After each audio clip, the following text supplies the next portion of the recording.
അപ്പോൾ എല്ലാവർക്കും നമസ്കാരം. ഞാൻ നിങ്ങളോട് പറഞ്ഞിരുന്ന പോലെ ഇതാണ് എന്നെ ട്രീറ്റ്മെൻറ്റ് എടുത്ത ഡോക്ടർ. ഡോക്ടർ പേരെന്ന് പറയാം. എത്രയും ആൾക്കാർ ഡോക്ടറുടെ പേര് ചോദിക്കുന്നുണ്ട്. എന്താണ് പേര്? ഞാൻ ഡോക്ടർ സുജിത. ഡോക്ടർ സുജിത ഡോക്ടറാണ് ഇവിടെ എന്നെ ട്രീറ്റ്മെൻറ്റ് എടുത്തത്. അപ്പോൾ ഇന്ന് എൻ്റെ 26ാമത്തെ ദിവസമാണ്. അപ്പോൾ നിങ്ങളെല്ലാം പറഞ്ഞ പോലെ ഫസ്റ്റ് GFCക്ക് ഇന്ന് വന്നാണ്. ഇന്ന് എൻ്റെ ഫസ്റ്റ് GFC കഴിഞ്ഞു. അപ്പോൾ ഡോക്ടർ എടുത്ത റിക്വസ്റ്റ് ചെയ്യാൻ ഡോക്ടർ നമുക്ക് ഈ Q&A ടാസ്ക് നമുക്ക് തന്നത്. അപ്പോൾ ഇതെല്ലാം നിങ്ങൾ കമൻറ്റിലൂടെ ചോദിച്ച ചോദ്യങ്ങളാണ്. പിന്നെ കുറേ എൻ്റെ ചോദ്യങ്ങളും. അപ്പോൾ ഇതിൽ 1 by 1 ഡോക്ടർ ചോദിക്കാൻ പോവുകയാണ്. അപ്പോൾ ഡോക്ടർ ഞാൻ ഇപ്പോൾ ഇതിൽ നോക്കിയിരിക്കും. ഇത് ക്വസ്റ്റ്യൻ നോക്കാനായിട്ടാണ്. ഡോക്ടർ അങ്ങോട്ട് നോക്കാൻ പറഞ്ഞത്. അപ്പം ഫസ്റ്റ് ക്വസ്റ്റ്യൻ, ഇപ്പം ഒരു വ്യക്തി പുള്ളിക്ക് ഹെയർ ട്രാൻസ്പ്ലാന്റ് ചെയ്യണം. പക്ഷെ ആൾക്ക് ഡോണർ ഏരിയ, അതായത് തലയുടെ ബാക്ക് സൈഡിലും സൈഡിലും മുടി കുറവാണ്, താടിയിലും മുടിയില്ല. അങ്ങനെ ഒരു വ്യക്തിക്ക് നമുക്ക് ചെയ്യാൻ പറ്റുമോ? മീൻസ് ലൈക്ക് ചെസ്റ്റ് ഹെയറോ അങ്ങനെ എന്തെങ്കിലും ബോഡി ഹെയർ യൂസ് ചെയ്ത് ചെയ്യാൻ പറ്റുമോ? നമ്മുടെ HNS ചെയ്യാൻ ഓപ്ഷൻ ഉണ്ടോ? ഓക്കെ, നമ്മളുടെ മാത്രമല്ല ഏത് സ്ഥലമാണെങ്കിലും നമ്മൾ യൂഷ്വലി ഡോണറായിട്ട് എടുക്കുന്നത് ഇപ്പോൾ സാർ ബാക്ക് സൈഡിൽ നിന്നും ബിയേർഡാണ് ആദ്യത്തെ പ്രയോറിറ്റി എടുക്കുന്നത്. അതിന് നെക്സ്റ്റ് ഓപ്ഷൻ പറയുമ്പോൾ നമ്മൾ പ്രൈവറ്റ് പ്യൂബിക് ഏരിയയിൽ നിന്ന് വേണമെങ്കിൽ എടുക്കാം. അല്ലാതെ ചെസ്റ്റിൽ നിന്നും കയ്യിൽ നിന്നൊക്കെ എടുക്കുന്നത് ഗ്രോത്ത് കിട്ടില്ല. നമ്മൾ ചെസ്റ്റിൽ ഹെയർ ജസ്റ്റ് ഇങ്ങനെ വലിച്ചെടുത്താൽ തന്നെ കൈയോടുകൂടി ഇങ്ങനെ മുടി വരുന്ന പോലെ ആയിരിക്കും. മാത്രമല്ല വളരെ ഗ്രോത്ത് കുറവാണ്, നീളം വെക്കൂല, ഒരു ലെങ്ത്തിൽ അങ്ങനെ ലെങ്ത് മാത്രമല്ല അതിന്റെ ഗ്രോത്ത് തന്നെ ഇപ്പോൾ ഒരു 100% വെക്കുന്നുണ്ടെങ്കിൽ ഒരു 20-30% ചാൻസ് ഉള്ളൂ വളരാനായിട്ട്. കാരണം ഇങ്ങനെ ഊറുമ്പോൾ തന്നെ കൈയോടുകൂടി ഇങ്ങനെ വരും, കയ്യിൽ നിന്നൊക്കെ എടുത്താലും വരും. അപ്പൊ അങ്ങനത്തെ ഹെയർ തലയിൽ വെക്കുമ്പോൾ ഒരു പ്രൊസീജിയർ ഒരു കംപ്ലീഷന് വേണ്ടി വെച്ചതുപോലെ ഇപ്പം ഗ്രോത്ത് ആയിട്ട് നോക്കുമ്പോൾ അത് ഗ്രോത്ത് ആയിട്ട് വന്നിട്ടുണ്ടാവില്ല, വളർന്നിട്ടുണ്ടാവില്ല. ഓക്കെ, അപ്പോൾ അതാണ് ഫസ്റ്റ് ക്വസ്റ്റ്യൻ. ഇപ്പോൾ ഞാനിപ്പം HD കഴിഞ്ഞു. അപ്പോൾ ഞാൻ അതിനുശേഷം ഒരു അവയർനെസ് എന്ന രീതിയിലാണ് ഞാൻ വീഡിയോസ് ഡെയിലി ഇട്ടിട്ട് പോയത്. അപ്പോൾ അതിൽ ഒത്തിരി ആൾക്കാർ പറഞ്ഞു വെച്ചാൽ ബ്രോ ആക്ച്വലി HDയുടെ ആവശ്യം ഇല്ലായിരുന്നു, എനിക്ക് സ്റ്റെം സെൽസ് എന്നൊരു ട്രീറ്റ്മെൻറ്റ് പുതിയതായിട്ട് വന്നിട്ടുണ്ട്, അത് ചെയ്താൽ മതിയായിരുന്നു. അപ്പോൾ എന്താണ് സ്റ്റെം സെൽസ്? അഥവാ ഹെയർ ട്രാൻസ്പ്ലാന്റിനെക്കാട്ടും ബെറ്റർ റിസൾട്ട് ഉള്ളതാണോ സ്റ്റെം സെൽസ്? സ്റ്റെം സെൽസിനും PRPയും GFCയും ExoGFC അങ്ങനെ കുറേ നമ്മൾ പറയുന്നുണ്ടല്ലോ. അതെല്ലാം കൂടി എക്സിസ്റ്റിംഗ് ഹെയറിനെ നമ്മൾ മെയിൻറ്റെയിൻ ചെയ്യാൻ വേണ്ടി മാത്രമേ പറ്റുള്ളൂ. ഈ ചെറിയ ചെറിയ ബേബി ഹെയർസ് പോലത്തെ സ്കാൽപ്പിൽ ഉണ്ടെങ്കിൽ അത് വളർന്നു വരാൻ ചാൻസ് ഉള്ളതാണ്. അല്ലാതെ ഒരു ഫുൾ കഷണ്ടി ആയിട്ടുള്ള ആളിന് നമ്മൾ സ്റ്റെം സെൽസ് ആയിട്ടോ അല്ലെങ്കിൽ PRPയോ GFCയോ എക്സോസ് ആയിട്ട് അങ്ങനെ കൊടുക്കുന്നതിനേക്കാളും ബെറ്റർ HD ആണ്. അതായത് റൂട്ട് നശിച്ചു പോയ ഒരു സിറ്റുവേഷനിൽ ഇപ്പോൾ സ്റ്റെം സെൽസ് അല്ലെങ്കിൽ GFC എടുത്തിട്ട് പ്രത്യേകിച്ച് ഏത് ട്രീറ്റ്മെന്റ് ആണെങ്കിലും ബാക്കിയൊക്കെ മെയിൻ്റനൻസ് ട്രീറ്റ്മെന്റ് ആയിട്ട് നമുക്ക് സ്റ്റെം സെൽസ് എന്ന ട്രീറ്റ്മെന്റ് നമുക്ക് ഒരു പരിധി വരെ ഈ മെയിൻ്റനൻസ് ട്രീറ്റ്മെന്റ് ആയിട്ട് കൊണ്ടുപോകാൻ പറ്റും. അല്ലാതെ ഒരു വിസിബിൾ റിസൾട്ട് പെട്ടെന്ന് കിട്ടാനുള്ള ഒരു സാധ്യത കുറവാണ്. റിസൾട്ട്സ് ആയിട്ടല്ല, നമുക്കൊരു കഷണ്ടിയിൽ ഒരു മുടി വളർന്നുണ്ടെങ്കിൽ നമുക്ക് ട്രാൻസ്പ്ലാന്റ് ആണ് ഓപ്ഷൻ ഉള്ളത്. ഒരു ചെറിയൊരു മീഡിയം ഡെൻസിറ്റിയിലാണ് ഉള്ളത്, അല്ലെങ്കിൽ ചെറിയ ബേബി ഹെയർസ് പോലത്തെ കുറെ ഉണ്ടെങ്കിൽ നമുക്ക് മറ്റു ഓപ്ഷൻസിലൊക്കെ ആയിട്ട് പോവാം. ഓക്കെ ചോദിച്ചാൽ ഹെയർ ട്രാൻസ്പ്ലാന്റ് കഴിഞ്ഞു, ഡെഡ് സ്കിൻ ഷെഡിങ് ഉണ്ട്, ഡാൻഡ്രഫിന്റെ ആന്റി ഡാൻഡ്രഫ് ഷാമ്പു ഒത്തിരി യൂസ് ചെയ്തു, എന്നിട്ടും വേറെ സെയിം ആണ് പുള്ളിക്ക്, വേറെ എന്തെങ്കിലും സൊല്യൂഷൻ ഉണ്ടോ? അത് ഡെഡ് സ്കിൻ ഷെഡിങ് അത് മേജർ ആൾക്കാർക്ക് പ്രശ്നം എന്ന് വെച്ച് കഴിഞ്ഞാൽ ആ ഷെഡിങ് ഫേസ് ഉണ്ടായിരിക്കില്ല. അത് കാണുമ്പോൾ മുടി കൊഴിഞ്ഞു പോകുന്ന പേടി കൊണ്ട് അവർ പ്രോപ്പറായിട്ട് വാഷ് ചെയ്യില്ല. അതാണ് മെയിൻ ഇഷ്യൂ ആയിട്ട് വരുന്നത്. നമ്മൾ ഫുള്ള് 0 ട്രിം ചെയ്തിട്ടാണല്ലോ ട്രാൻസ്പ്ലാന്റ് ചെയ്യുന്നത്. അപ്പൊ ഏറ്റവും ചെറിയ ചെറിയ ഹെയർസിന് പെട്ടെന്ന് അങ്ങനെ ഒരു ഡാൻഡ്രഫ് അങ്ങനെ പിടിച്ചു വരാനുള്ള ചാൻസ് വളരെ കുറവാണ്. അപ്പൊ നമ്മൾ സ്കാൽപ്പ് നല്ലോണം മസാജ് സ്ക്രബ് ചെയ്ത് വാഷ് ചെയ്തില്ലെങ്കിൽ നമുക്കിപ്പം ഇപ്പൊ ഇങ്ങനെ ഇത് പറയുമല്ലോ, അപ്പൊ നമുക്ക് തന്നെ കൈ എടുത്ത് നോക്കുമ്പോൾ നന്നായിട്ട് മുടി ഓൾറെഡി മുടി പോയി, രണ്ടാമത് വെച്ച മുടിയും പോകുന്നുള്ളൊരു പേടിയിലായിരിക്കണം. അത് നമ്മൾ പ്രോപ്പറായിട്ട് വാഷ് ചെയ്യില്ല. അപ്പൊ ആ ഒരു ഡെഡ് സ്കിൻ ഒക്കെ അവിടെ തന്നെ നിൽക്കുമ്പോൾ അതൊരു വൈറ്റ് കളറിലെ ഒരു ഫ്ലേക്സ് പോലെയാണ് കാണുന്നത്. അത് കാണുമ്പോൾ ഒരു താരനായിട്ട് നമ്മൾ തെറ്റിരിക്കും. പക്ഷെ എന്നിട്ട് താരന്റെ ഷാമ്പ് യൂസ് ചെയ്യാൻ തുടങ്ങും. അതും നമ്മൾ പ്രോപ്പറായി വാഷ് ചെയ്യില്ല. അങ്ങനെയാണ് ഒരു ഇത് കാണുന്നത്. വാഷ് പ്രോപ്പറായി ചെയ്താൽ മാത്രം മതി. അപ്പൊ നമ്മൾ ഈ വാഷിംഗിൽ കൂടി പോകുന്ന മുടി അത് പോകാനുള്ള മുടി നമ്മൾ വാഷ് ചെയ്തില്ലെങ്കിൽ എങ്ങനെയെങ്കിലും പോകും. ഷെഡിങ് ഫേസ് എന്തായാലും ഉണ്ടായിരിക്കും. മുടി കൊഴിഞ്ഞാലേ വരുള്ളൂ. അതിനെ പറ്റി പേടിക്കണ്ട. നല്ല സ്കാൽപ്പ് എപ്പോഴും ക്ലീൻ ആയി മെയിൻറ്റെയിൻ ചെയ്താൽ മതി. ഡോക്ടർ, അടുത്ത ക്വസ്റ്റ്യൻ, ഇപ്പം തിന്നിങ് ഉള്ള ആളുകൾ ഡയറക്റ്റായി ചൂസ് ചെയ്യേണ്ട ഒരു കാര്യമാണോ ഹെയർ ട്രാൻസ്പ്ലാന്റ്, അതോ എന്തെങ്കിലും വേറെ ട്രീറ്റ്മെന്റ് അതിന് കൊടുത്തതിന് ശേഷം ലാസ്റ്റ് ഒരു ഹോപ്പ് എന്ന രീതിയിലാണോ വെച്ചിട്ട് ചെയ്യേണ്ടത്? ഓക്കെ, ഇപ്പം തിന്നിങ് എന്ന് പറയുമ്പോൾ ഞാൻ ഇത് പറഞ്ഞല്ലോ, സ്റ്റെം സെൽ ആ ഒരു സെയിം ഇതുപോലെ തന്നെ ഇപ്പോൾ ഒരു 4 ടൈപ്സ് ഓഫ് ട്രീറ്റ്മെന്റ് ആണ് ടോട്ടലി ഹെയറിനുള്ളത്. ഒന്ന് സ്റ്റാർട്ടിങ് വരുമ്പോൾ തന്നെ ഫുൾ കഷണ്ടി ആയിട്ടാണെങ്കിൽ നേരെ ട്രാൻസ്പ്ലാന്റ് മാത്രമേ പോസിബിൾ ആയിരിക്കുള്ളൂ. ഇപ്പോൾ തിന്നിങ് ആണ്, ഹെയർ ഫോൾ ഉണ്ട്, ഒരു ഗ്രോത്ത് വളരെ സ്ലോ ആയിട്ടൊക്കെയാണ്, അങ്ങനെയാണെങ്കിൽ നമുക്ക് PRPയോ GFC ഒക്കെ ആയിട്ട് ചെയ്യാം. ഇപ്പോൾ നമ്മൾ പുറത്താണ് ചെയ്യാൻ പറ്റില്ല അല്ലെങ്കിൽ നെക്സ്റ്റ് ഓപ്ഷൻ മിനോക്സിൽ, പിന്നെ വിറ്റമിൻ സപ്ലിമെന്റ്സ് അങ്ങനത്തെയൊക്കെ ഉള്ളൂ. അപ്പം തിന്നിങ്ങും ഫോളൊക്കെ ആണെങ്കിൽ നമ്മളത് കൺട്രോൾ ചെയ്തിട്ട് പിന്നെ വേണമെങ്കിൽ നമുക്ക് ട്രാൻസ്പ്ലാന്റിലോട്ട് പോവാം, ബാലൻസ് ഉണ്ടെങ്കിൽ. ഓക്കെ, പിന്നെ ഒരു അടുത്ത നെക്സ്റ്റ് ക്വസ്റ്റ്യൻ, ഇപ്പോൾ ഫോർ എക്സാമ്പിൾ എന്നെ തന്നെ എടുക്കാം. ഞാനിപ്പോൾ വരുന്ന ട്രിവാൻഡ്രത്താണ്. ഞാൻ ഇപ്പം ഒന്നുകിൽ എനിക്ക് ബസ്സിലോ ട്രെയിനിലോ വരണം, അല്ലെങ്കിൽ സെൽഫ് ഡ്രൈവ് ചെയ്ത് വരണം. ഒരു 400-450 കിലോമീറ്റർ അടുപ്പിച്ചുണ്ട്. അപ്പം നമുക്ക് ഈ പ്രൊസീജിയർ ചെയ്യാനായിട്ട് നമുക്ക് അല്ലെങ്കിൽ ഒരു 3 ദിവസം മാറ്റി വെച്ചിട്ട് നമുക്ക് അതിനായിട്ട് ഇത്രയും ദൂരം വന്ന് ചെയ്യാം.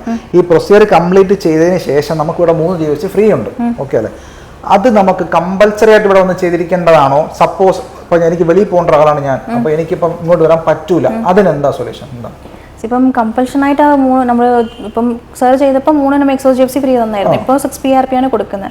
അപ്പം അങ്ങനെ അതെല്ലാം കൂടി ഇവിടെ തന്നെ വന്ന് എടുക്കണം എന്നുള്ളത് നിർബന്ധം ഒരിക്കലും ഇല്ല. പ്രൊസീജിയർ PRP ആണെങ്കിൽ GFC ആണെങ്കിൽ ചെയ്യുന്ന പ്രൊസീജിയർ ഏത് സ്ഥലത്ത് നിന്ന് വേണമെങ്കിലും നമുക്ക് അടുത്ത് കംഫർട്ടബിൾ ആയിട്ടുള്ള സ്ഥലമോ നമുക്ക് വീട്ടിൻ്റെ അടുത്തോ അങ്ങനെയൊക്കെ ഏത് സ്ഥലമാണോ നമുക്ക് പ്രോപ്പറായിട്ടുള്ള ഇതൊക്കെ നോക്കുക, അത് നോക്കി ചെയ്യാവുന്നേ ഉള്ളൂ. അല്ലാതെ ഇവിടെ തന്നെ വന്ന് എടുക്കണമെന്ന് നിർബന്ധമില്ല. അതുപോലെ കുറേ പേര് ട്രാൻസ്പ്ലാന്റ് ചെയ്തിട്ട് പുറത്ത് പോകും. അപ്പോൾ അവർക്ക് എടുക്കാനുള്ള ഓപ്ഷൻ ഇല്ലല്ലോ. അവിടെ പോയിട്ട് ട്രാൻസ്പ്ലാന്റ് ചെയ്യാത്ത ഭാഗത്തൊന്നും ഹെയർ ഫോളൊക്കെ ആണെങ്കിൽ എടുത്തോളൂ. ഇല്ലെങ്കിൽ മാക്സിമം നമ്മുടെ ഹാബിറ്റ്സ് ഒക്കെ ശരിയായി മെയിൻറ്റെയിൻ ചെയ്താൽ തന്നെ മതി, അല്ലാതെ കമ്പൽഷൻ അല്ല. ഓക്കെ. റീസെൻ്റ്ലി ഇപ്പോൾ കേരളത്തിലൊരു പുള്ളിക്കാരൻ, പേര് പറയാനില്ല, ഒരു പുള്ളിക്കാരൻ, ആ പുള്ളിക്ക് ഇപ്പം ട്രാൻസ്പ്ലാന്റ് ചെയ്ത് കഴിഞ്ഞതിന് ശേഷം ഒരു ബാക്ടീരിയൽ ഇൻഫെക്ഷൻ ഉണ്ടാവുകയും അങ്ങനത്തെ ഒരു ഇഷ്യൂ, വൈറലായിട്ടൊരു ഇഷ്യൂ ഉണ്ടായി. അപ്പോൾ നമ്മളിപ്പം എവിടെ നിന്ന് ചെയ്താലും അങ്ങനെ ഉണ്ടാവാൻ ഒരു സാധ്യത ഉണ്ടോ? ഉണ്ടെങ്കിൽ അത് എന്തൊക്കെയാണ് നമ്മൾ ശ്രദ്ധിക്കേണ്ടത്? ഓക്കെ, ആദ്യം അവരുടെ ഇത് സംഭവിച്ചതെന്ന് വെച്ച് കഴിഞ്ഞാൽ ഒരു ഡയബറ്റിക് ആണെന്നാണ് പറയുന്നത്. ഒരു പ്രീ ഡയബറ്റിക് പേഷ്യൻസ് ആണെന്ന് ചിലർ പറഞ്ഞു, പക്ഷേ ചിലർ പറഞ്ഞു പ്രോപ്പർ ഡയബറ്റിക് ആണെന്നാണ് ഹോസ്പിറ്റൽ റെക്കോർഡ്സ് എന്നൊക്കെ പറയുന്നത്. അപ്പം അങ്ങനെ പ്രോപ്പർ മെഡിക്കൽ ഫിറ്റ്നസ് അതിലൊക്കെ ചെക്ക് ചെയ്തിട്ട് എല്ലാം നോർമൽ ആണ്, പേഷ്യൻറ്റ് മെഡിക്കലി ഫിറ്റ് ആണെന്നെങ്കിൽ മാത്രമേ നമുക്ക് ചെയ്യാവുള്ളൂ. അത് ഇവിടെ മാത്രമല്ല, ഏത് സ്ഥലത്തും അങ്ങനെ തന്നെ ചെയ്യണം. ഇപ്പം ഞാനൊരു ഡയബറ്റിക് ആണ്, ചിലപ്പോൾ എനിക്ക് സിംറ്റംസ് ഒന്നും കാണത്തില്ലായിരിക്കും. ഞാൻ ഫിസിക്കലി ഹെൽത്ത് ആയേക്കാം, എനിക്ക് സിംറ്റംസ് ഒന്നും ഉണ്ടാവില്ല. ഞാൻ ടെസ്റ്റ് എടുക്കുമ്പോഴേ എനിക്ക് അറിയത്തില്ല എനിക്ക് ഷുഗർ ഉണ്ടോ ഇല്ലയോ എന്നുള്ളത്. അങ്ങനെ ഉണ്ടെങ്കിൽ അത് കൺട്രോൾ ചെയ്തിട്ട് വേണം നമുക്ക് ഏത് പ്രൊസീജിയർ ആയിട്ടാണെങ്കിലും ചെയ്യാം. ട്രാൻസ്പ്ലാന്റ് മാത്രമല്ല, ബാക്കി ബോഡിൻ്റെ ഏത് പ്രൊസീജിയർ ആണെങ്കിലും നമ്മുടെ വൈറ്റൽസും നമ്മുടെ മെഡിക്കൽ റിപ്പോർട്ട്സ് എല്ലാം നോർമൽ ആണെങ്കിൽ ചെയ്യാവുള്ളൂ. അങ്ങനെ ചെയ്ത് കഴിഞ്ഞാൽ ഇങ്ങനത്തെ ഒരു കോംപ്ലിക്കേഷൻസ് നമുക്ക് എളുപ്പമായിട്ട് അവോയ്ഡ് ചെയ്യാൻ പറ്റുന്നേ ഉള്ളൂ. ഓക്കെ. അപ്പോൾ ചില ആൾക്കാർ, അപ്പോൾ അവർ ചിലപ്പം ഹെയർ ട്രാൻസ്പ്ലാന്റ് HD ഒന്നും ചെയ്തിട്ടുണ്ടാവില്ല, പക്ഷേ എങ്കിലും ഇപ്പോൾ മുതിർന്നവരായിരിക്കും, പ്രായമുള്ള ആൾക്കാരായിരിക്കും, അവർ വെറുതെ എങ്കിലും പറയാണ് അതൊന്നും ചെയ്യരുത്, അതിന് ഒരുപാട് സൈഡ് എഫക്ട്സ് ഉണ്ട്, അത് ചെയ്താൽ അങ്ങനെയാവും ഇങ്ങനെയാവും, നിങ്ങളുടെ വെയിൻ കട്ടായി പോകും, അങ്ങനെയൊക്കെ പറഞ്ഞ് പരത്തുന്ന ആൾക്കാരുണ്ട്. അപ്പോൾ അതിൻ്റെ ഒരു സത്യാവസ്ഥ എന്താണ്? എന്തെങ്കിലും സൈഡ് എഫക്ട്സ് ഇതുവരെ പ്രൂവൺ ആയിട്ടുണ്ടോ? ഇല്ല, ശരിക്കും പറഞ്ഞാൽ ഹെയർ ട്രാൻസ്പ്ലാന്റ് വളരെ ഒരു സിമ്പിൾ ആയിട്ടുള്ള പ്രൊസീജിയറേ ഉള്ളൂ. ഒരു ഓപ്പറേഷനോടൊന്നും നമുക്ക് പറയാനും പറ്റില്ല. ഒരു ജനറൽ അനസ്തീഷ്യ കൊടുത്ത് അല്ലെങ്കിൽ സ്പൈനൽ അനസ്തീഷ്യ കൊടുത്ത് അങ്ങനെ മുഴുവനായിട്ട് നമ്മൾ അങ്ങനത്തെ ഒരു വലിയൊരു സർജറി ആയിട്ടില്ല. ഒരു ലോക്കൽ അനസ്തീഷ്യ കൊടുത്ത് ചെയ്യുന്ന വളരെ സിമ്പിൾ ആയിട്ടുള്ള പ്രൊസീജിയറാണ്. അതിൽ വലിയ സൈഡ് എഫക്റ്റ് ആയിട്ടൊന്നും പറയാനില്ല. പക്ഷെ അപ്പോഴും നമ്മൾ മെഡിക്കൽ ഫിറ്റ്നസ് ആണ് ഏറ്റവും ഇമ്പോർട്ടൻറ്റ്. അതെല്ലാം നോർമൽ ആണെങ്കിൽ വേറെ സൈഡ് എഫക്ട്സിനെ പറ്റി പേടിക്കേണ്ട ആവശ്യമേ ഇല്ല. ഹെയർ ട്രാൻസ്പ്ലാന്റ് പ്രൊസീജിയർ കഴിഞ്ഞു, കംപ്ലീറ്റ് ആയ ഒരു വ്യക്തിക്ക് ലൈഫ് ടൈം എന്തെങ്കിലും മെഡിസിൻസ് അല്ലെങ്കിൽ ടാബ്ലറ്റ്സോ എന്തെങ്കിലും എടുക്കേണ്ടതായിട്ടുണ്ടോ? പിന്നെ ഈ GFC PRP എന്നൊരു സാധനം വളരെ, നിങ്ങളിപ്പോൾ HD കഴിഞ്ഞു, ഇത് എടുത്തേ പറ്റൂ, നിർബന്ധം, കമ്പൽസറി ആണോ? കമ്പൽസറി എന്ന് പറഞ്ഞു കഴിഞ്ഞാൽ നമ്മൾ ആൻറ്റിബയോട്ടിക് ആണ്. ആദ്യത്തെ ഒരാഴ്ച വരെ നമ്മൾ മുടി അങ്ങനെ മെഡിസിൻസ് ഒക്കെ ഉണ്ടായിരിക്കല്ലോ. ആൻറ്റിബയോട്ടിക്കും പെയിന് കുറയ്ക്കാനുള്ളതും പിന്നെ സ്വെല്ലിങ് കുറയ്ക്കാനുള്ളത്, പിന്നെ അങ്ങനെ ഈ അൾസർ പോലെ വരാതിരിക്കും അങ്ങനത്തെ മെഡിസിൻസ് ആണെങ്കിൽ മസ്റ്റാണ്. അല്ലാതെ ബാക്കി നമ്മൾ PRP അങ്ങനെയൊന്നും ആവശ്യമില്ല. നമ്മൾ ഇവിടെ നിന്ന് ബയോട്ടിൻ സപ്ലിമെന്റ്സ് ആണ് തരുന്നത്. 3 മാസത്തേക്ക് തരുന്നുണ്ട്. ഫുഡാണ് പ്രയോറിറ്റി. ഔട്ട്സൈഡ് ഫുഡാണ്, പ്രോപ്പർ ഭക്ഷണമൊന്നും ഇല്ലാന്നാണെങ്കിൽ നമുക്ക് മെഡിസിൻസ് തൊട്ട് സപ്ലിമെന്റ്സ് ആയിട്ട് എടുക്കാം. ഇല്ലെങ്കിൽ ഫുഡ് പ്രോപ്പർ എടുത്തു കഴിഞ്ഞാൽ നമുക്ക് വേറെ സപ്ലിമെന്റ്സോ അങ്ങനെ ലൈഫ് ലോങ് ട്രീറ്റ്മെന്റ് ആയിട്ട് ആവശ്യമില്ല. ഓക്കെ. പിന്നെ ഹെയർ ട്രാൻസ്പ്ലാന്റ് കഴിഞ്ഞ ഒരു വ്യക്തിയുടെ ഈ GFC അഥവാ അല്ലെങ്കിൽ PRP അതിൻ്റെ ഒരു പാറ്റേൺ എങ്ങനെയാണ്? അപ്പം കൃത്യമായ സമയങ്ങളിലാണോ ചെയ്തു പോകേണ്ടത്, അതോ അതിനെന്തെങ്കിലും അതിൻ്റെ ഒരു പാറ്റേൺ ഒന്ന് പറയുമോ? ഇപ്പോൾ പറഞ്ഞു, അത് കമ്പൽഷൻ അല്ല. ഓക്കെ. ഇപ്പം ട്രാൻസ്പ്ലാന്റ് ഹെയർ എന്തായാലും ഷെഡ് ആവും, പിന്നെ അത് വളരാൻ തുടങ്ങുള്ളൂ. എക്സിസ്റ്റിംഗ് ഹെയർ ഇപ്പോഴും ഫ്രണ്ട് ചെയ്തോ അല്ലെങ്കിൽ ക്രൗൺ ഏതെങ്കിലും ഒരു ഭാഗം ചെയ്തിട്ടുണ്ടായിരിക്കുമല്ലോ. അപ്പോൾ റിമൈനിങ് ഉള്ള ഭാഗത്ത് നിന്ന് നോൺ ട്രാൻസ്പ്ലാന്റ് ഹെയർസ് എന്തെങ്കിലും ഫോൾ ഉണ്ട്, ഇപ്പോൾ സിവിയർ ആയിട്ടുള്ള ഹെയർ ഫോൾ ഒക്കെ ആണെങ്കിൽ നമ്മൾ മന്ത്ലി യൂഷ്വലി ഫോൾ കൺട്രോൾ ആവുന്നവരെ എടുക്കാം. വലിയ കുഴച്ചിലൊന്നും ഇല്ലെങ്കിൽ ഒരു 2 months ഗ്യാപ്പിലോ അല്ലെങ്കിൽ എടുക്കാതിരുന്നാലും കുഴപ്പമൊന്നുമില്ല. അത് full and full based on hair fall മാത്രമേ ഉള്ളൂ. ശരി. പിന്നെ ഈ HD കഴിഞ്ഞ നമ്മളിപ്പം ഈ ഏരിയയിൽ നിന്ന് എടുത്ത് മുടി ഇവിടെ ഇംപ്ലാന്റ് ചെയ്തു, ഈ ഒരു മുടിക്ക് എത്ര കാലം അതിൻ്റെ ഒരു ലൈഫ് ഉണ്ടാവും, അങ്ങനെ എന്തെങ്കിലും നമുക്ക് പറയാൻ പറ്റുമോ? അതായത് ഹെയർ ട്രാൻസ്പ്ലാന്റ് കഴിഞ്ഞു, നമ്മുടെ ഈ വെച്ച പുതിയ മുടി ഇത്ര കാലം നിൽക്കും, അങ്ങനെ എന്തെങ്കിലും ഒരു ഇതുണ്ടോ? ഇല്ല, അങ്ങനെ ഇത്ര സമയം വരെ എന്തായാലും അത് പിടിച്ചു നിൽക്കും അങ്ങനെ പറയാനേ പറ്റില്ല. കാരണം നമ്മുടെ ഹ്യൂമൻസ് ബോഡിയിൽ പറയുമ്പോൾ നമ്മൾ ഡേ ടു ഡേ ലൈഫിൽ എന്തൊക്കെയാണ് എക്സ്പോസ് ആവുന്നത്, നമ്മുടെ ഹെൽത്ത് എങ്ങനെയുണ്ട്, അതിൻ്റെ ബേസിലാണ് മുടിയുടെ ഹെൽത്തും. ഇപ്പം മുടി കൊഴിച്ചിൽ എന്തുകൊണ്ടാണ് വരുന്നത്? ഇപ്പോൾ കുറേ റീസൺസ് ഉണ്ടല്ലോ മുടി കൊഴിച്ചിലുണ്ടാവാനായിട്ട്. അപ്പോൾ ആ സെയിം റീസൺസ് നമ്മൾ ട്രാൻസ്പ്ലാന്റേഷൻ കണ്ടിന്യൂ ചെയ്താലും ട്രാൻസ്പ്ലാന്റ് ഹെയർ ഒറിജിനൽ ഹെയർ തന്നെയാണ്, ഒരു പ്ലാസ്റ്റിക്കോ ഒരു ഫൈബറോ അങ്ങനെ ആയിട്ടല്ലല്ലോ. സ്ഥലം മാത്രമേ മാറുന്നുള്ളൂ, ബാക്കിയൊക്കെ ഒറിജിനൽ ഹെയർ സെയിം ആയിരിക്കും. പക്ഷെ ട്രാൻസ്പ്ലാന്റ് ഹെയർസ് കുറച്ചും കൂടി ഒരു നോർമൽ ഹെയർസ് പെട്ടെന്ന് കൊഴിയുവാണെങ്കിൽ ട്രാൻസ്പ്ലാന്റ് ഹെയറിന് കുറച്ചും കൂടി പിടിച്ച് നിൽക്കാൻ പറ്റും, അത്രേ ഉള്ളൂ. അല്ലാതെ ഇത്ര വർഷങ്ങളും നിൽക്കുമ്പോൾ ആർക്കും പറയാൻ പറ്റില്ല. അതായത് നമുക്കിപ്പോൾ സിമ്പിളായിട്ട് പറയുവാണെങ്കിൽ നോർമലി നമുക്ക് ഇവിടെ എന്തുകൊണ്ടാണോ മുടി നേരത്തെ പോയത് അതേ കാരണങ്ങൾ ആവർത്തിച്ചാൽ ഈ മുടിയും പോകും. സോ ഇപ്പം ബാൻഡ്നെസ് ഒരു ഹെറിഡിറ്ററി ആയിട്ടുള്ള ഒരു പേഴ്സൺ ആണെങ്കിലും അതുകൊണ്ട് സംഭവിക്കാം. ഹെറിഡിറ്റി ആയിട്ട് വരുന്നവർക്ക് വൺസ് കഷണ്ടി ആയി, ഒരു പറമ്പയുടെ കഷണ്ടി ആയിപ്പോയി, അതിന്റെ ശേഷമാണ് നമ്മൾ ട്രാൻസ്പ്ലാന്റ് ചെയ്യുന്നത്. പിന്നീട് അവരുടെ ഹാബിറ്റ്സിലായിട്ടോ അല്ലെങ്കിൽ ഒരു മെഡിക്കൽ എന്തെങ്കിലും ഇഷ്യൂസ് ഒക്കെ ആയിട്ട് ഇപ്പോൾ നമ്മൾ ചിലപ്പോൾ ഫീവർ വരുന്നോ അല്ലെങ്കിൽ നമ്മൾ ഹോർമോണൽ ഇംബാലൻസ്, വിറ്റമിൻ ഡെഫിഷ്യൻസീസ് അങ്ങനെ എന്തെങ്കിലും വന്നിട്ട് അല്ലെങ്കിൽ മുടിക്കായിട്ട് എന്തെങ്കിലും പ്രശ്നമൊക്കെ ആയി ഫോൾ ആയാൽ വീണ്ടും ഒരു മുടി കൊഴിച്ചിലും പുറം ബാലൻസ് ഒക്കെ തോന്നിക്കുള്ളൂ. അല്ലാതെ നമ്മൾ മെയിൻറ്റെയിൻ ചെയ്ത് കഴിഞ്ഞാൽ നമ്മൾ മെയിൻറ്റെയിൻ ചെയ്യുന്നവരെ ലൈഫ് മുടി ഉണ്ടാവും. അതായത് HD ചെയ്ത് കഴിഞ്ഞാൽ നമ്മളിപ്പം കുറച്ച് വേദനയൊക്കെ സഹിച്ച് കുറച്ച് കാശൊക്കെ ഇൻവെസ്റ്റ് ചെയ്യുന്ന ഒരു പ്രൊസീജിയർ ആണ്, കുറച്ച് കാശ് അല്ലേ, അത് നമ്മൾ എങ്ങനെ മുടി നമ്മൾ സൂക്ഷിക്കുക, നമ്മൾ മെയിൻറ്റെയിൻ ചെയ്ത് പോവുക. ഇത്രയും നാൾ നമ്മൾ കെയർലെസ് ആയിട്ട് കളഞ്ഞു, ഇനി കുറച്ച് കെയർഫുൾ ആയിട്ടിരിക്കുക. പക്ഷെ അങ്ങനെ വരുമ്പോൾ ചില ആൾക്കാർ 1-2 മുടി കൊഴിഞ്ഞാലും പെട്ടെന്ന് ഒരു അയ്യോ കൊഴിഞ്ഞല്ലോ എന്ന് പറഞ്ഞൊരു സ്ട്രെസ്സും ടെൻഷനൊക്കെ ആവും. ആ ഒരു ടെൻഷൻ കൂടുതൽ കൊഴിച്ചിലുണ്ടായിരിക്കും. ഹെയർ ഫോൾ എന്ന് പറഞ്ഞത് നോർമലായിട്ട് എല്ലാവർക്കും സംഭവിക്കുന്ന ഒരു വിഷയമാണ്. അത് ഹെയർ ലോസ് ആവാതെ നമ്മുടെ ഹാബിറ്റ്സ് ശരിയാക്കിയാൽ മാത്രം മതി, അതേ ഉള്ളൂ. ഓക്കെ, ഇനി നമുക്ക് അടുത്ത ചോദ്യം വന്നത് ഇപ്പോൾ മദ്യപാനം, അതായത് ആൽക്കഹോളിക് കൺസപ്ഷനും സ്മോക്കിംഗ് കൺസപ്ഷനൊക്കെ ഉള്ള ആൾക്കാർക്ക് HD പോസിബിൾ ആണോ? പോസിബിൾ ആണെന്ന് ചോദിച്ചു കഴിഞ്ഞാൽ പോസിബിൾ ആണ്. അപ്പോഴും സെയിം ഈ മെഡിക്കൽ ഫിറ്റ്നസ്സേ വരുള്ളൂ. നമ്മൾ ലിവർ ഫംഗ്ഷൻസും ഒക്കെ ചെക്ക് ചെയ്തിട്ട് നോർമൽ ആണെങ്കിൽ നമ്മൾ സ്റ്റാർട്ട് ചെയ്യുള്ളൂ. പക്ഷെ ട്രാൻസ്പ്ലാന്റിന് ഒരു 10-15 ഡേയ്സിന് മുൻപേ സ്റ്റോപ്പ് ചെയ്യുക. ട്രാൻസ്പ്ലാന്റ് ചെയ്തിട്ട് 6 months വരെ നമ്മൾ എടുക്കാതിരിക്കാനേ പറയുള്ളൂ. പക്ഷെ അതിന് ശേഷം അത് സ്റ്റോപ്പ് ചെയ്ത് കഴിഞ്ഞാൽ പെർമനന്റ് നിർത്തി കഴിഞ്ഞാൽ അത്രയും നല്ലതാണ്. ഓക്കെ, പെർമനന്റ് നിർത്തി കഴിഞ്ഞാൽ അവർക്ക് നല്ലതാണ്. അതെ, അത് നമ്മുടെ ഹെയറിന് ബാധിക്കുമോ? അതായത് ഇപ്പം ഫോർ എക്സാമ്പിൾ ഡോക്ടർ ചോദിക്കുകയാണ്, ഇപ്പൊ HD കഴിഞ്ഞു, ഇപ്പൊ HD കഴിഞ്ഞതിന് ശേഷം ഇപ്പൊ 6 മാസം ഇത് രണ്ടും നിർത്താനായിട്ട് നിങ്ങൾ ഇവിടുന്ന് പറയണോ? അതിന്റെ പേരിൽ അവർ 6 മാസം അത് നിർത്തി വെച്ചു. ഇപ്പൊ അത് ചെയ്യാൻ താല്പര്യമുള്ള ഒരു വ്യക്തിയാണെന്നുണ്ടെങ്കിൽ ഈ 6 മാസത്തിന് ശേഷം അവർക്ക് അത് ഉപയോഗിക്കുന്നത് കൊണ്ട് എന്തെങ്കിലും ദോഷമുണ്ടോ? ഇപ്പൊ അവരുടെ ബോഡി അല്ല ഉദ്ദേശിക്കണം, ഹെയർ വെച്ച മുടി. ഹെയറിനും അത് സ്മോക്കിംഗ് ബാധിക്കും. ആൽക്കഹോളിനേക്കാളും കൂടുതൽ പ്രശ്നം മുടിക്ക് വരുന്നത് സ്മോക്കിംഗ് ആണ്. അപ്പൊ അത് രണ്ടും കൂടി അവോയ്ഡ് ചെയ്ത് കഴിഞ്ഞാൽ അത്രയും ബെറ്റർ ആണ്. അതുപോലെ നമ്മുടെ GFCക്ക് എന്തെങ്കിലും സൈഡ് എഫക്ട്സ് ഉണ്ടോ? ഇല്ല, നമ്മൾ GFCയും PRPയും എക്സസ് അങ്ങനെ എന്ത് എടുക്കണമെങ്കിലും വല്ല സൈഡ് എഫക്റ്റ് ആയിട്ട് പറയാനൊന്നുമില്ല. ഇഞ്ചക്ഷൻ എടുക്കുന്ന സമയത്ത് ചെറിയൊരു പെയിൻ അത്രയും മാത്രമേ ഉണ്ടായിരിക്കുള്ളൂ, ഒരു 5 to 10 minutes വരെ. അല്ലാതെ നമ്മുടെ ബോഡിയിൽ നിന്ന് പ്ലാസ്മ എടുത്തിട്ട് നമ്മൾ ഇഞ്ചക്ട് ചെയ്യാൻ പോകുന്നത്, അതിൽ വേറെ സൈഡ് എഫക്ട്സ് ആയിട്ട് പേടിക്കേണ്ട ആവശ്യമൊന്നുമില്ല. ഓക്കെ, അതുപോലെ നമ്മുടെ ഈ ലാ HNS ഇപ്പോൾ സാധാരണക്കാർക്കും അഫോർഡബിൾ പ്രൈസ് ആണ്. പിന്നെ അതിന് നിങ്ങൾ EMI ഓപ്ഷൻ കൂടെ കൊടുത്തിട്ടുണ്ട്. ഫോർ എക്സാമ്പിൾ ഇപ്പം എനിക്ക് 45,000 രൂപ പ്ലസ് മെഡിസിൻ ചാർജ് മൊത്തം 48,000 എനിക്ക് 50,000 രൂപ വരെ ഈ സിബിൽ നമുക്ക് എടുക്കാം. അങ്ങനെയാണെങ്കിൽ അതിൽ വേറെ പ്രോസസ്സിംഗ് ഫീ ആയിട്ട് എന്തെങ്കിലും ഈടാക്കുന്നുണ്ടോ നിങ്ങൾ? ഇല്ല, ഇൻട്രസ്റ്റ് 0% ആണ്, പ്രോസസിംഗ് ചാർജ് ഇല്ല. അതുപോലെ നമ്മൾ 6 months ഉള്ളിൽ കംപ്ലീറ്റ് ചെയ്ത് കഴിഞ്ഞാൽ ഡൗൺ പേയ്മെന്റ് ആയിട്ട് നമ്മൾ പേ ചെയ്യേണ്ട ആവശ്യമില്ല. അപ്പോൾ 9 or 12 months ഒക്കെ എടുക്കുവാണെങ്കിൽ ഇനീഷ്യൽ 3 or 4 EMIs നമ്മൾ പേ ചെയ്യേണ്ടി വരും. അതെല്ലാം സേവ് എന്ന് പറഞ്ഞു പോയി കഴിഞ്ഞാൽ നമ്മൾ പോകുന്നത്. ഓക്കെ, പിന്നെ നമ്മുടെ ഈ ഒരു HNS എന്ന സ്ഥാപനം, ലാ HNS എന്ന സ്ഥാപനം റൺ ചെയ്ത് പോകുന്നത് ഒരു ചില ആൾക്കാർ പറയുന്നത് HNS ഒരു ലോക്കൽ ക്ലിനിക്കാണെന്നാണ്. അപ്പം ആ പറയുന്നവർ എന്തോ പറഞ്ഞോട്ടെ. അപ്പം ഈ ഒരു സ്ഥാപനം റൺ ചെയ്ത് പോകുന്നത് ഒരു ലോക്കൽ ക്ലിനിക്കിന്റെ ഒരു ബേസിസിലാണോ ഇല്ല ഒരു ഹോസ്പിറ്റൽ ബേസിസിലാണോ? അത് ലൈസൻസ് എങ്ങനെയാ വരിക? ഹോസ്പിറ്റലും ക്ലിനിക്കും രണ്ടും വേറെ വേറെയാണ്. ഇത് ഞങ്ങൾ ഹോസ്പിറ്റൽ ലൈസൻസ് ആണ് ഞങ്ങൾക്ക് കിട്ടിയുള്ളത്. കാരണം അത്രയും ഒരു ഹോസ്പിറ്റൽ ലൈസൻസ് കിട്ടുന്ന കഴിഞ്ഞാൽ അത്രയും എളുപ്പമായിട്ട് അങ്ങനെ കിട്ടില്ല. പേഷ്യൻസിന് ഇവിടെ സ്റ്റേ ചെയ്യിപ്പിക്കാനും പിന്നെ അതുപോലെ എന്തെങ്കിലും എമർജൻസീസ് ആണെങ്കിൽ അതെല്ലാം ഹാൻഡിൽ ചെയ്യാനുള്ള എല്ലാ എക്യുപ്മെന്റ്സും എല്ലാ സൗകര്യങ്ങളും ഉണ്ടെങ്കിൽ മാത്രമേ നമുക്ക് ഹോസ്പിറ്റൽ ലൈസൻസ് കിട്ടുള്ളൂ. ക്ലിനിക്കിലാണെങ്കിൽ അവർ അന്ന് പേഷ്യൻസിന് അവിടെ സ്റ്റേ ചെയ്യിപ്പിക്കാൻ പാടില്ല. പേഷ്യൻസിന് ഒരിക്കലും സ്റ്റേ ചെയ്യാനേ പാടില്ല. ഇല്ല, രാവിലെ വന്നു കഴിഞ്ഞാൽ വൈകുന്നേരം ആഴത്തേക്ക് അവർ പോയിട്ടുണ്ടാവണം. അന്ന് രാത്രി അവിടെ നിർത്തിക്കാനുള്ള ഓപ്ഷൻ ഇല്ല. പിന്നെ ക്ലിനിക്കായിട്ടുള്ളവർ അടുത്തുള്ള ഹോസ്പിറ്റലിൽ ഏതെങ്കിലും ഒക്കെ ആണെങ്കിൽ ഈ 24/7 എമർജൻസി അറ്റൻഡ് ഹോസ്പിറ്റൽസ് ഉണ്ടാവുമല്ലോ, അവിടെ അവർക്ക് ടൈപ്പ് ഉണ്ടായിരിക്കണം. എന്നാലേ അത് ക്ലിനിക്ക് ഇങ്ങനെ ഓരോ പ്രൊസീജിയേഴ്സ് ഒക്കെ ആയിട്ട് എടുക്കാനായിട്ട് ഗവൺമെന്റ് റെക്കഗ്നേഷൻ കിട്ടുള്ളൂ. നമ്മുടെ ഹോസ്പിറ്റലാണ്. ഒരു ക്ലിനിക് ലൈസൻസ് ആകുമ്പോൾ വലിയൊരു സെറ്റപ്പോ അങ്ങനത്തെ കാര്യങ്ങളൊന്നും ആവശ്യം, വളരെ കുറച്ച് ഡോക്യുമെന്റ്സ് മതിയായിരിക്കും. പക്ഷേ ഹോസ്പിറ്റൽ ലൈസൻസ് എന്ന് പറയുമ്പോൾ നമ്മുടെ ബയോമെഡിക്കൽ വേസ്റ്റ് മാനേജ്മെന്റിന്റെ ഒരു ഇതുണ്ടായിരിക്കണം, പിന്നെ പൊല്യൂഷൻ കൺട്രോൾ ബോർഡിന്റെ കിട്ടുന്നുണ്ടായിരിക്കും, പിന്നെ ബിൽഡിങ്ങിന്റെ സ്റ്റെബിലിറ്റി തുടങ്ങി നമ്മുടെ സാനിറ്ററി ഇൻസ്പെക്ഷൻ വരെ, ലിഫ്റ്റിന്റെ ലൈസൻസ് നോക്കിയിട്ട് പിന്നെ ഫയർ സേഫ്റ്റിയുടെ അങ്ങനെ എല്ലാ കാര്യങ്ങളും നോക്കിയിട്ടാണ് നമ്മുടെ ഹോസ്പിറ്റൽ ലൈസൻസ് ഒക്കെ ആയിട്ട് കിട്ടുന്നത്. അതുപോലെ ഒരു പ്രോപ്പർ ഹോസ്പിറ്റൽ എന്ത് എമർജൻസി ആണെങ്കിലും അത് ഹാൻഡിൽ ചെയ്യാനുള്ള അത്രയും ഫെസിലിറ്റീസ് ഒക്കെ ഉണ്ടോ നോക്കിയിട്ടേ നമുക്ക് ഹോസ്പിറ്റൽ ലൈസൻസ് തരുള്ളൂ. അപ്പോൾ ഞാൻ പറഞ്ഞ സർട്ടിഫിക്കറ്റ്സ് കൊണ്ട് കൊടുക്കുമ്പോൾ ഒരു ജോയിന്റ് ഡയറക്ടർ ഓഫീസിൽ നിന്ന് ഒരു ഡെർമറ്റോളജിസ്റ്റ്, ഒരു ഡോക്ടേഴ്സ് ഉണ്ടായിരിക്കും, എന്നിട്ട് ഹെൽത്ത് ഇൻസ്പെക്ടേഴ്സ് ഒക്കെ അങ്ങനെ ഉണ്ടായിരിക്കും. അവരും കൂടി വന്ന് ചെക്ക് ചെയ്തതിന് ശേഷം നമുക്ക് ആ സർട്ടിഫിക്കറ്റ് ലൈസൻസ് കിട്ടുള്ളൂ. അത് ഓരോ പ്രാവശ്യം ചെയ്ത് കഴിഞ്ഞാൽ പിന്നെ ലൈഫ് ലോങ് അത് വരത്തില്ല എന്നല്ല, അത് എപ്പോൾ വേണമെങ്കിൽ ഒരു ഇൻസ്പെക്ഷൻ വേണ്ടി വരാം. ആ ഒരു സമയത്ത് എല്ലാം പ്രോപ്പറായി ചെയ്തിട്ടുള്ള സമയത്ത് ഒരു ഹോസ്പിറ്റലായിട്ട് ലൈസൻസ് കിട്ടുള്ളൂ.